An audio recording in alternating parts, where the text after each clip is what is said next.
This is a region of unspoiled beauty, where aviation helps to sustain the way of life.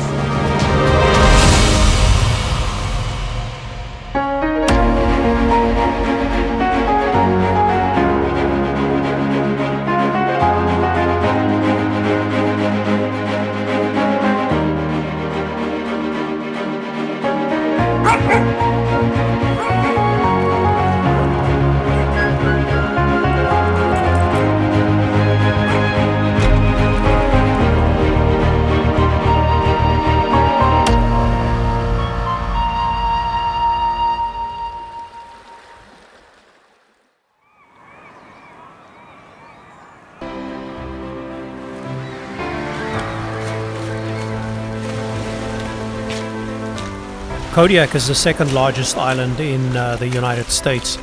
It's fairly wooded on the north and eastern side. The southern part of the island almost reminds of some of the coastal Central California regions. So Kodiak Island here in the south central Alaska region reminds me a lot of the Pacific Northwest, with really steep cliffs and lush green vegetation right down to the shoreline.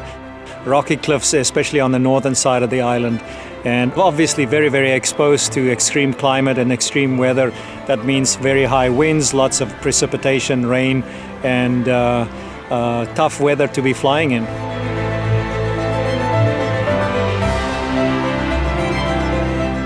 But on days like today, it's just absolutely gorgeous out here in Kodiak.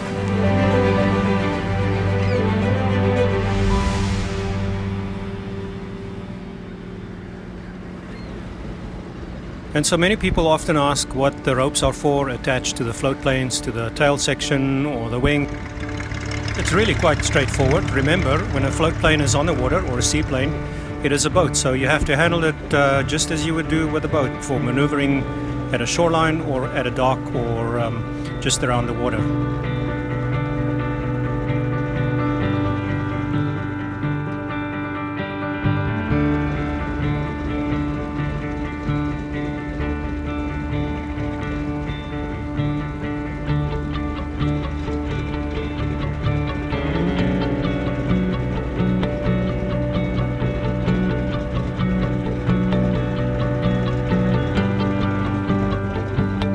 This pilot has to judge the drift of the airplane with the prevailing winds and the water currents, and of course make sure that he or she makes it to the dock safely.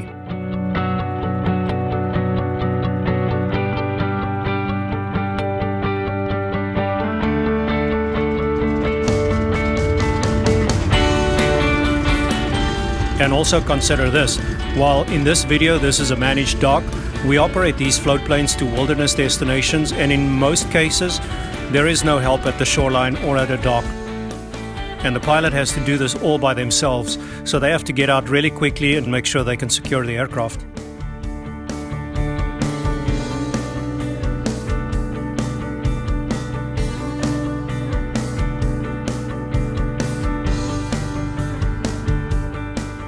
Kodiak is also home to the largest U.S. Coast Guard station, which includes the U.S. Coast Guard base Kodiak, as well as the air station Kodiak.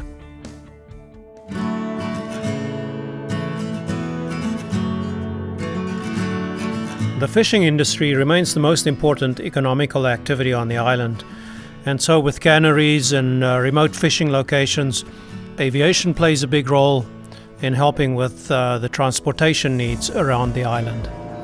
The float planes are the most diverse in its application around the island, so the sea base in Kodiak is always fairly busy on the good weather days during the summer months.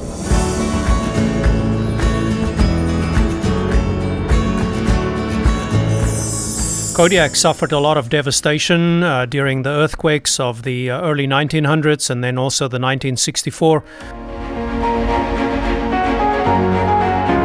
And so there's a lot of history on the island and also scientific research studying marine biology and geological surveys. I was only able to spend a short amount of time on the island, but will definitely be back soon to explore more of this fascinating region.